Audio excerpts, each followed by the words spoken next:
Comme chaque lundi, la chronique immobilière, la chronique avec le réseau 3% en compagnie de Stéphanie et de Céline. Aujourd'hui, nous allons évoquer les différences entre un mandataire et un agent immobilier. C'est bien ça, Stéphanie ? Oui, tout à fait.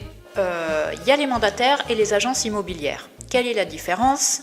L'agence immobilière a un local physique et le directeur de l'agence immobilière a la carte professionnelle à son nom. Nous, souvent, pourquoi on est sur des réseaux de mandataires ?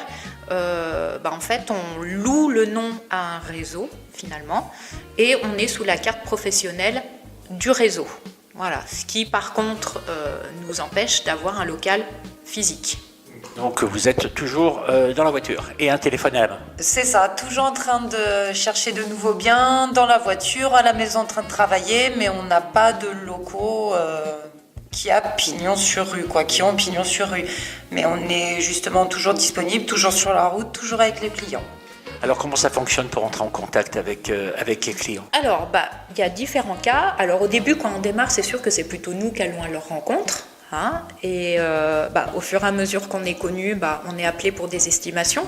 Puis, il y a aussi le réseau qui se fait, c'est-à-dire qu'un vendeur ou un acquéreur qui est content, il va nous recommander. Donc, l'essentiel du boulot, c'est ça. Et puis, il ne faut pas oublier qu'on est indépendant, mais ça ne veut pas dire qu'on est isolé. On nous donne des clés pour pouvoir avoir quand même des biens à vendre, avoir de la clientèle, mais on fait aussi beaucoup de choses par nous-mêmes.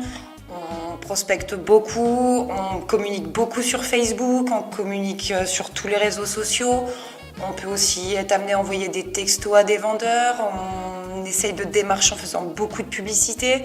Et puis aussi des réseaux de commerçants. Enfin, c'est vrai que c'est quand même une démarche assez grosse pour pouvoir avoir une clientèle. Et aussi le bouche à oreille qui fait beaucoup. Alors, on aura compris, le mandataire et l'agent immobilier, ce sont deux rôles complètement différents, mais ça ne vous empêche pas de pouvoir travailler ensemble. Tout à fait, l'essentiel c'est de travailler en bonne intelligence, donc on a la possibilité de travailler ce qu'on appelle en interagence. Alors déjà, on peut travailler aussi avec un autre mandataire. Je vous donne un exemple.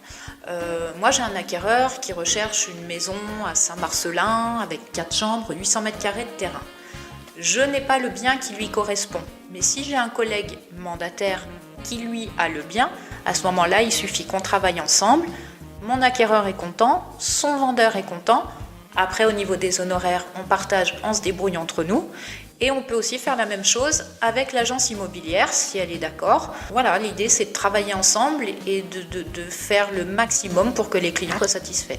Oui, tout à fait, qu'on leur trouve leur maison, que tout le monde soit content et que surtout tout se passe bien pour eux, pour l'avenir et que, comme on dit, c'est l'achat d'une vie et qu'ils en ont un très bon souvenir. On peut vous contacter si on souhaite avoir plus d'infos concernant le réseau 3%. Bien sûr, alors déjà vous pouvez aller visiter notre site 3%.com, donc 3% tout en lettres, tout attaché. Pour un conseil, pour une estimation ou ce que vous voulez, vous pouvez me contacter au 06 99 18 21 68. Et puis Céline également, que l'on peut joindre.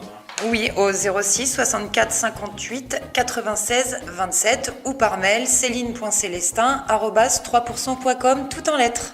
Sans oublier notre profil Facebook 3% Isère.